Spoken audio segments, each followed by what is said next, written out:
All footage was shot with a G6, or two G6s, unless otherwise specified.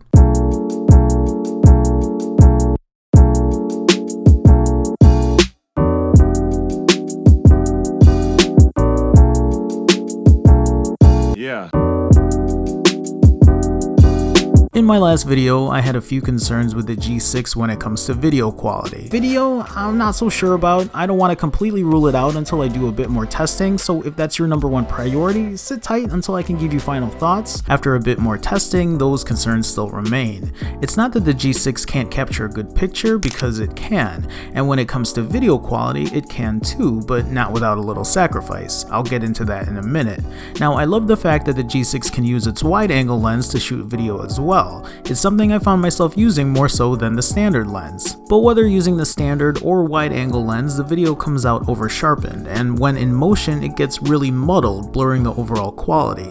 My first thought is that the culprit might be the steady recording setting I always had enabled to reduce motion blur in videos. It's enabled by default. So what I did is I left the setting on with one G6 and turned it off on my other.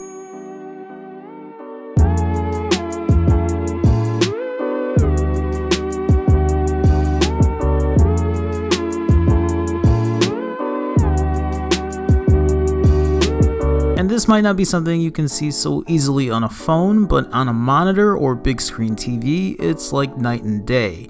The video quality comes out a whole hell of a lot better with the steady recording setting off, but what you gain in video quality you lose in stabilization. A lot. It's not something I'd want to be shooting video with if I was on the go. A steady hand or a tripod is only good in this mode. If video stabilization is your main concern, then keep the steady recording setting on. When you compare it to other phones, and in this case I'll compare it to my two favorite phones for video recording, the iPhone 7 and the Galaxy S7, it really is no match. Both the iPhone 7 and Galaxy S7 offer a clearer, cleaner picture that stays more in focus and is better stabilized.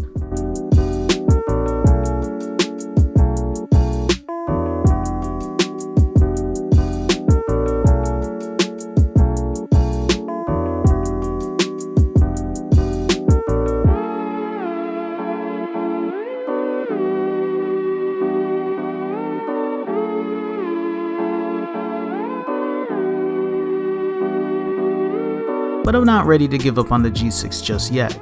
The phone has a lot to offer, and other than its issue with video stabilization, I'm hoping that can be fixed with a software update. It also doesn't mean that in its current state, the G6 is useless when recording video. It's certainly capable, and I've done a good amount of recording to justify its use. It's just not up to par with the top contenders in this category. For now, I'll work with what I've got and wait it out. Enjoy the rest of the footage. Sincerely, Jerome, Chicago, and his G6.